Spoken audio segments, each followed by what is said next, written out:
Bom, meu nome é José Roberto Goldin, eu tenho 73 anos, 45 dos quais eu passei dentro do Hospital de Clínicas de Porto Alegre. Eu entrei no Hospital de Clínicas como biólogo e continuo, até hoje no cargo de biólogo. Eu entrei no hospital a convite do grupo de pesquisa do professor Eduardo Faraco, que precisava de alguém que tivesse uma interface entre algumas coisas de fisiologia e de matemática para trabalhar dentro do laboratório de hemodinâmica em projetos de pesquisa que eram realizados em conjunto com o professor Flávio Maciel de Freitas, o professor Valdomiro Manfroy, principalmente nessas questões que envolviam fisiofarmacologia.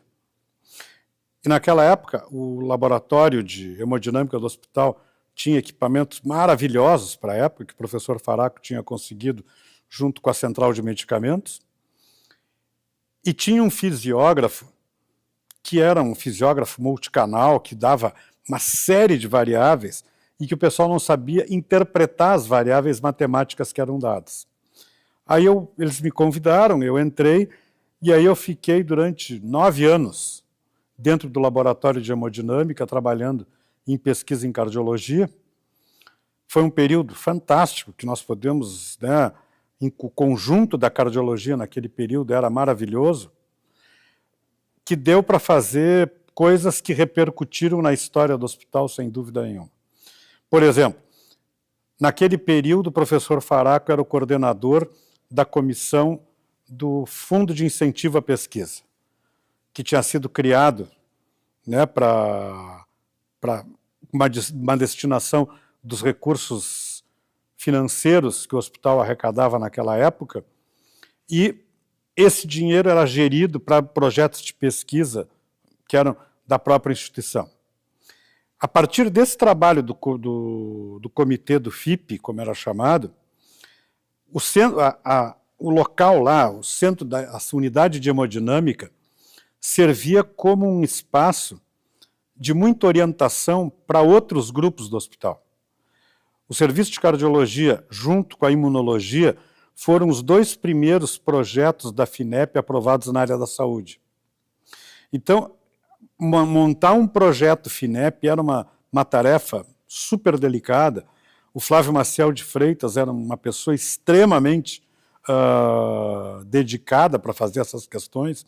A cardiologia tinha criado a primeira residência do hospital, tinha o curso de pós-graduação de cardiologia, tinha uma biblioteca que funcionava lá dentro, com coleções preciosas de periódicos na área de cardio.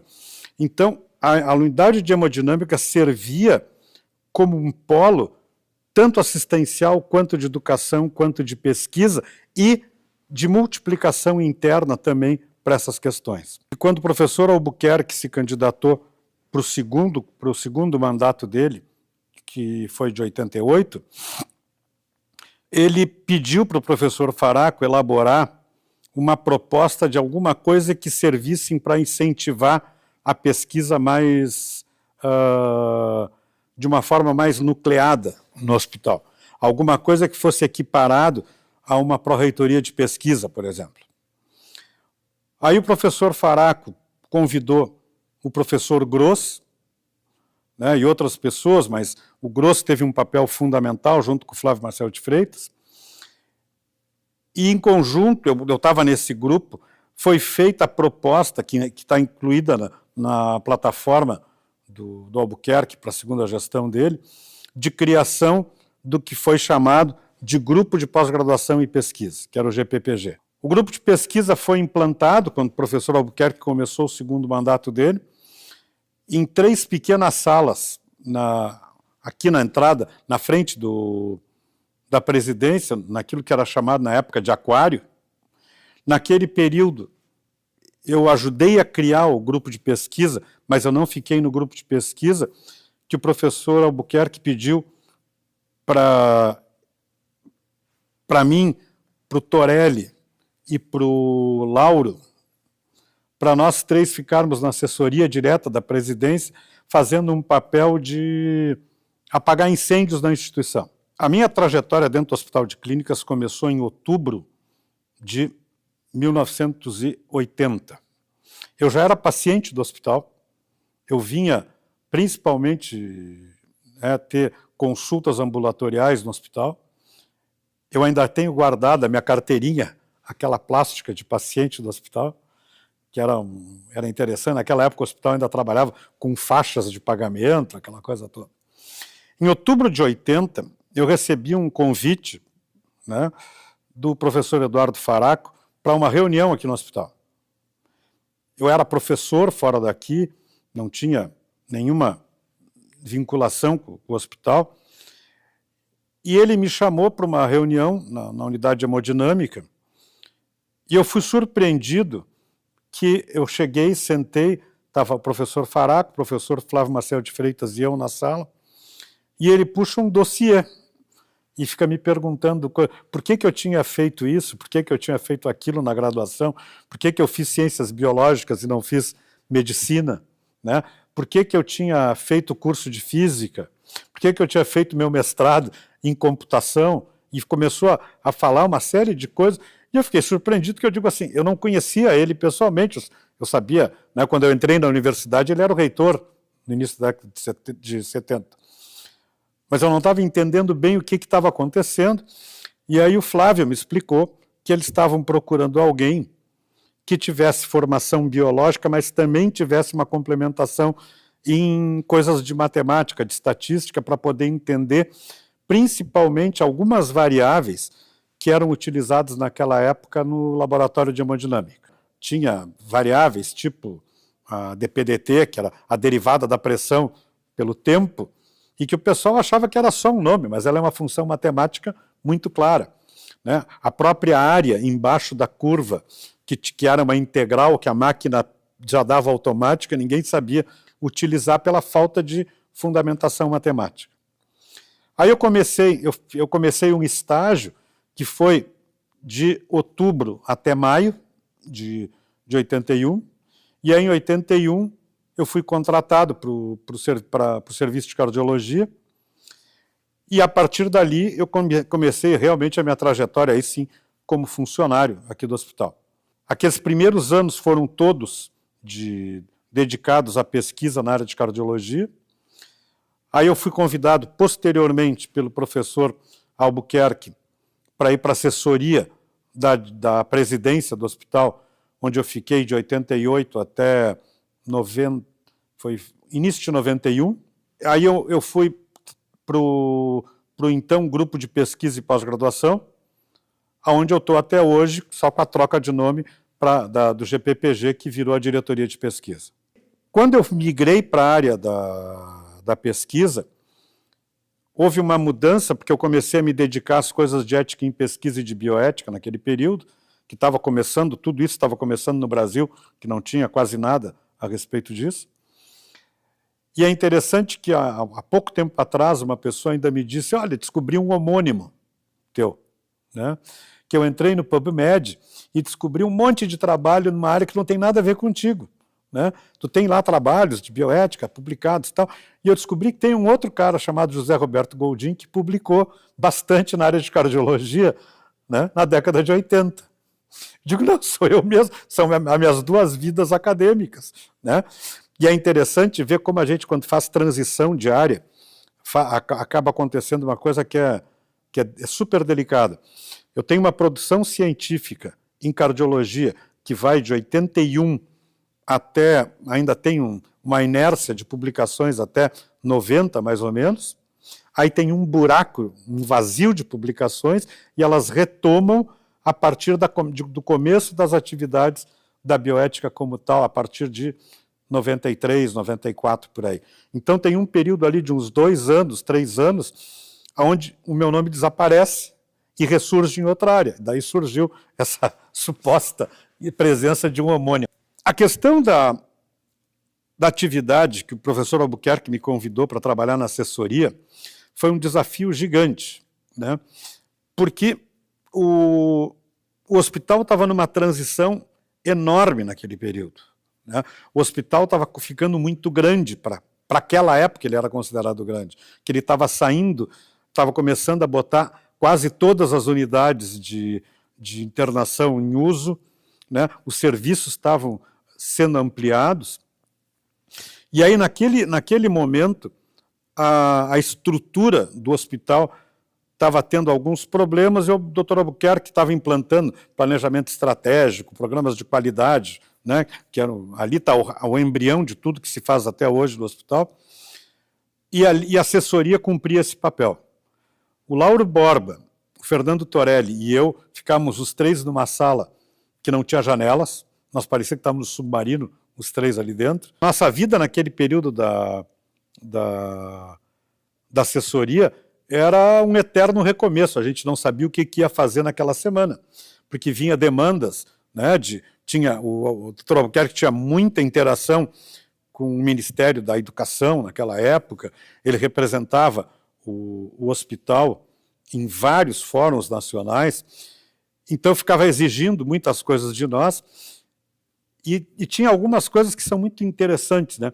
Eu tinha o segundo computador pessoal do hospital.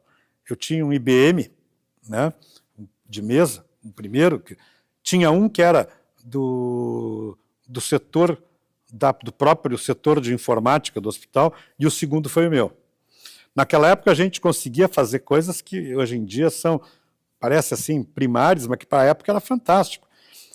Nós tivemos uma primeira reunião do conselho diretor do hospital, que numa TV de 40 polegadas foi projetado o relatório de atividades do hospital com gráficos coloridos, gerados num programa chamado Framework, e que era um sucesso, né? Era uma coisa assim muito interessante.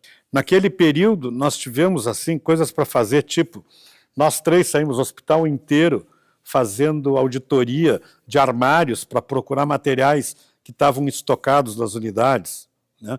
Nós descobrimos salas fechadas dentro do almoxarifado, que tinham coisas que ninguém nunca tinha aberto, aquelas portas, e tinha uma quantidade de material cirúrgico, por exemplo, lá dentro, enorme.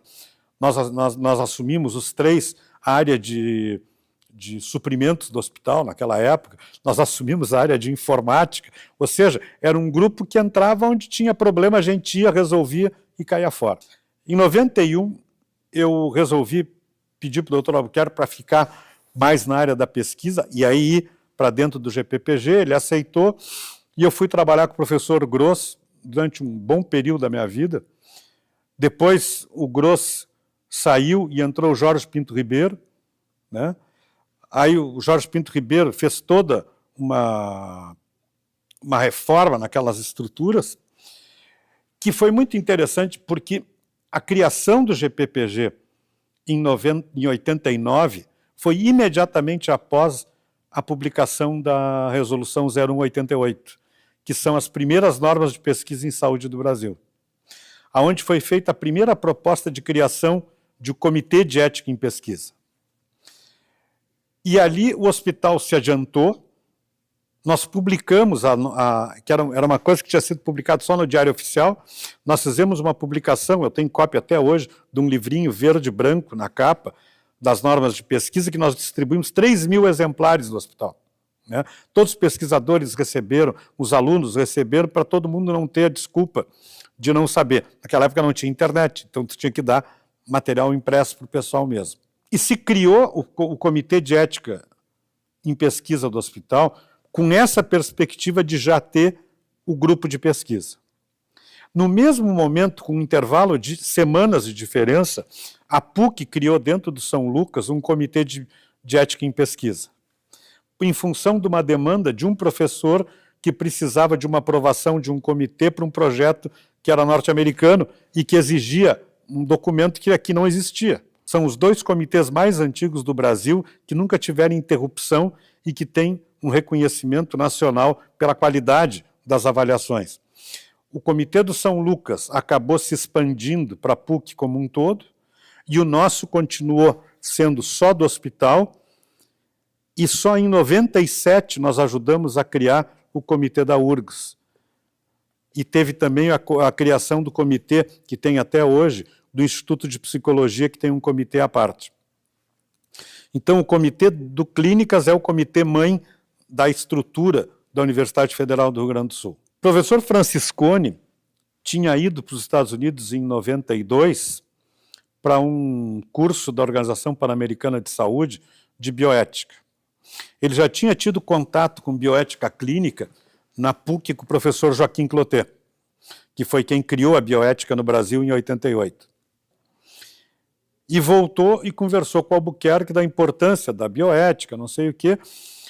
E aí o Albuquerque, tá, então me faça uma proposta. Aí o Franciscone e eu sentamos e escrevemos uma proposta de uma estrutura que a gente chamou na época de Programa de Atenção aos Problemas de Bioética, né, que foi criado em novembro de 93, e durante todo o ano seguinte, até novembro de 94, o professor Clotet trabalhou conosco aqui em reuniões mensais para fazer um nivelamento do grupo inicial.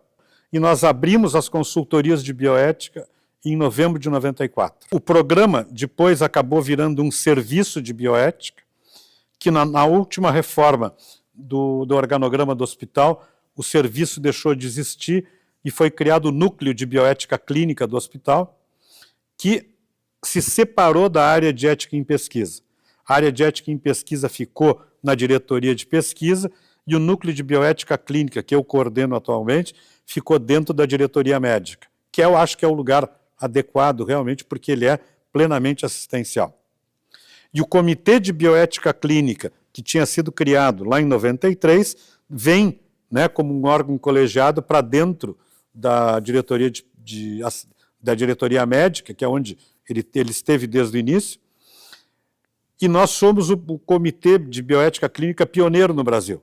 Desde 94 até agora, nós já temos mais de 7.000 consultorias de bioética clínica prestadas. É um número que, se a gente não tivesse comprovação de banco de dados, o pessoal, quando a gente fala esse número, fica meio assim, achando que é, né, uma chutação. Não, e a gente efetivamente tem tudo isso e com uma vantagem. Isso, com o passar do tempo, foi incorporado na rotina assistencial do hospital e hoje a bioética é uma consultoria como qualquer outra consultoria de especialidade. Então, se a equipe quer chamar a bioética, chama como chamaria a nefrologia, a cardiologia, também chama uma interconsulta pela bioética. Para a equipe que está solicitando, é extremamente prático, porque também dá respaldo, né? Nós sempre damos todas as nossas respostas por escrito, que ficam aonde? Dentro do prontuário do paciente. Ou seja, se a equipe estava com alguma dúvida sobre uma tomada de decisão, sobre alguma questão envolvendo capacidade do paciente, sobre privacidade, confidencialidade, coisas desse tipo, o nosso parecer da bioética vai estar incluído dentro das evoluções do paciente. Que isso é um negócio que é muito bacana do ponto de vista de segurança. Isso é uma coisa que a maioria dos hospitais até hoje no Brasil não fazem, muitos hospitais da Europa também não fazem isso, nos Estados Unidos é uma coisa balanceada, mas eles se espantam pelo volume que a gente tem, né, de casos que a gente já trabalhou, e essa trajetória assistencial tem sido fundamental para outras duas atividades.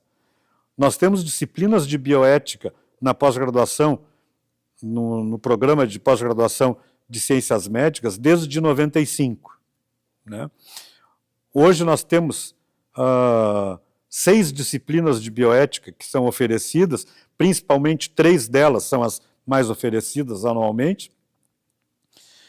E nós temos também um grupo de pesquisa em bioética, que foi criado em 98, está cadastrado no CNPq como grupo de pesquisa, que já criou mais de 100 alunos, né, de mestrado e doutorado, com uma produção razoavelmente boa, né, no conjunto da produção científica na área da saúde, e que tem tido assim, um papel bem relevante em termos de alargamento de fronteiras de discussão no Brasil sobre temas de bioética. Eu acho que a gente tem inúmeros desafios pela frente para essas questões. A questão de fazer essa transição agora, né, com a minha saída prevista para daqui a 1 ano e pouco, né, do hospital, de ter gente que continue tocando essas atividades, e eu já tenho um grupo que está realmente bem qualificado, que está estruturado para isso, Nós temos um laboratório de bioética que serve como um local para os alunos e para os outros pesquisadores terem um local para poder ter uma referência geográfica, que é uma coisa importante para os pesquisadores terem. O hospital sempre foi extremamente receptivo a essas atividades, né? Sempre me perguntam fora daqui como é que foi assim a resistência da instituição. E eu digo, não teve resistência da instituição. Ao contrário, nós tivemos um estímulo extremo do ponto de vista dos inúmeros diretores, dos inúmeros diretores médicos, dos inúmeros diretores de pesquisa e da presidência do hospital, que realmente compravam as propostas que a gente oferecia e incentivavam fortemente algumas coisas. Que muitas vezes as instituições têm restrição, porque às vezes têm medo de se expor, né? Aquilo que eu brinco, um comitê de bioética clínica expõe a entranha da instituição, né? A instituição está ali exposta no que tem de bom e no que tem de ruim, e que é ali que a gente tem que aprimorar cada vez mais processos. Um ponto importante de se pensar sempre nas instituições é na continuidade das atividades, né? Que muitas vezes a gente vê atividades que surgem, que se mantêm e que daqui a pouco desaparecem de cena porque as pessoas foram embora, trocaram e não deixaram, né, a sucessão adequada nessa área. Isso a gente tem trabalhado bastante na área de bioética. O meu grupo de consultores de bioética, eu tenho professores, eu tenho enfermeiros, eu tenho biólogos que estão fazendo consultorias de bioética, tanto que quando eu me afasto em férias, não tem mais problema nenhum de quebra de continuidade, as atividades continuam funcionando normalmente. Então esse grupo vai assumir essas atividades, já assumiu inclusive, né, essas atividades sem problema algum. O Comitê de Bioética Clínica é um comitê que hoje em dia está com 28 membros, que nós temos hoje um conjunto de membros externos, que é um médico externo do hospital para poder fazer esse olhar de fora, e nós temos 2 desembargadores do Tribunal de Justiça do Rio Grande do Sul, que também são membros do comitê. Nas consultorias de bioética clínica, nós somos acionados predominantemente por equipes assistenciais, né? São as equipes médicas, principalmente, que nos chamam, algumas vezes a equipe de enfermagem também nos aciona. Os pacientes também podem nos acionar e os familiares também. Nós já tivemos inúmeras situações de familiares que nos chamam para pedir ajuda por questões de relacionamento, por questões de não ter informação adequada, né, sobre seus familiares, e a gente tem resolvido isso. Em 95, nós começamos a ver que nós tínhamos uma demanda muito repetitiva de pacientes testemunha de Jeová no hospital. E que era sempre um transtorno e era sempre uma história que voltava. E aí, falando com a diretoria médica da época, nós resolvemos fazer uma reunião com os representantes dos testemunhas de Jeová, com a comissão de ligação dos hospitais, como eles chamam, e a gente fez um acordo com eles de que eles nos acionariam e nós nos acionaríamos a eles nessas situações. Nós já tivemos mais de 500 situações de testemunha de Jeová envolvendo questões clínicas aqui no hospital. Muitas vezes nós somos chamados pelos pacientes, a predominância pelas próprias equipes, né?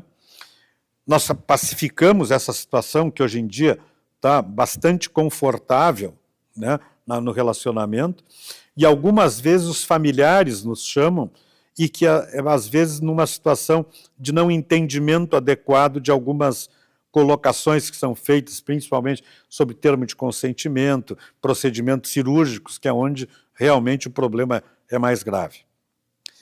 E algumas vezes nós fomos acionados diretamente pela ouvidoria do hospital, né, que o hospital implantou esses canais de comunicação direto com a sociedade e que chegam demandas para nós também pela ouvidoria, e nós temos um relacionamento tranquilo, né? Eu acho que as pessoas às vezes se preocupam quando recebem ouvidoria. Eu acho que não, a ouvidoria é uma maneira da sociedade poder, né, se comunicar com as instituições. A bioética não tem um papel de ser policial, não tem um papel de assumir um partido de um lado ou de outro, né? Nós temos que preservar sempre essa questão da imparcialidade nos nossos posicionamentos, para que as equipes se sintam protegidas, mas os pacientes também. A instituição também é protegida, né? E muitas vezes eu acho que a gente tem um papel importante de poder desarmar situações que poderiam evoluir para algum litígio na justiça, algumas coisas desse tipo, e conversando e esclarecendo situações, a gente desarma muitas situações de desconforto, que é o germe, né, de todos os litígios posteriores que podem ter. Nós fizemos trabalhos maravilhosos aqui no hospital e que eu acho que a gente está tendo que voltar a fazer, que no início dos anos 2000 nós treinamos todos os funcionários administrativos do hospital para questões de privacidade e confidencialidade, né? Naquela época, a maioria do faturamento das internações era feita em papel ainda, então as pessoas que tinham que fazer as contas liam prontuários, que é uma coisa delicadíssima, né? E a gente fez todo um trabalho com as ascensoristas, com os vigilantes, porque eles veem as pessoas entrando e saindo, tem pessoas que são facilmente identificadas, né? E a gente conseguiu realmente fazer um trabalho muito legal, assim, de proteção. E quando veio, por exemplo, a Lei Geral de Proteção de Dados, nós já tínhamos as coisas estabelecidas, né? Então, para nós, poucas vezes a lei nos surpreendeu, né? Porque as boas práticas que o hospital já desenvolvia nessa área eram realmente as que predominavam e predominam até hoje. O que a gente tem percebido, né, mais recentemente, é uma necessidade muito maior de uma formação mais humanista dos novos profissionais, né? Uma coisa assim de trabalhar mais a noção de pertencimento, de trabalhar mais a noção de presença perante os pacientes, presença perante os familiares, presença perante os próprios colegas de trabalho. Me esqueci de uma coisa que foi importante. Na época do Dr. Albuquerque, veio uma proposta do Vanderlei Carraro, que era professor da Escola de Enfermagem, que na época estava chefiando uma área de saúde escolar da Secretaria de Educação, na época que o Rui Carlos Osterman era o secretário. O Dr. Albuquerque me chamou e disse, olha, vai lá e faz uma reunião com eles e vê o que é.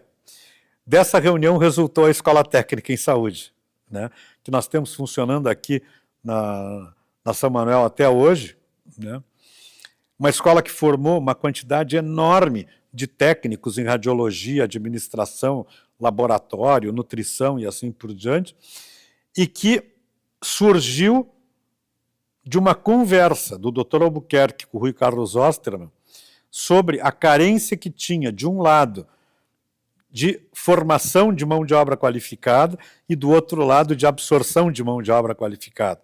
E aí o Vanderlei Carraro teve a ideia de por que então não fazer uma escola técnica em saúde, né? Durante um tempo a escola funcionou no terceiro norte do hospital, né, com algumas salas ali que não tinha, o terceiro norte não tinha ainda a unidade de internação. E depois foi construído o prédio que está ali na São Manuel, na saída hoje em dia do estacionamento do Bloco C, e que está aí formando gente até hoje, né? E que é muito bacana. E o hospital tem esse protagonismo. O hospital, durante esse período, também criou um outro programa que foi muito legal, que está funcionando até hoje, que também foi extremamente inovador, que era o programa de apoio pedagógico da pediatria, né, das crianças que ficam internadas por longo período e que acabavam perdendo o ano escolar por faltas. E aí se trouxe da escola técnica para cá alguns professores que dão atividades para essas crianças fazerem aqui dentro e que podem levar para a escola, e os professores das escolas mandam materiais para ser trabalhados aqui, Então nós temos, tanto no 3º andar quanto no 10º andar, 2 salas de aula para os alunos internados do hospital. Eu digo que esses 45 anos que eu estou no hospital, para mim tem sido um prazer muito grande olhar para trás e ver o que a gente conseguiu construir, de poder, né, ter o reconhecimento assim, de a quantidade de alunos que passaram por nós, de outros profissionais que a gente encontra por aí,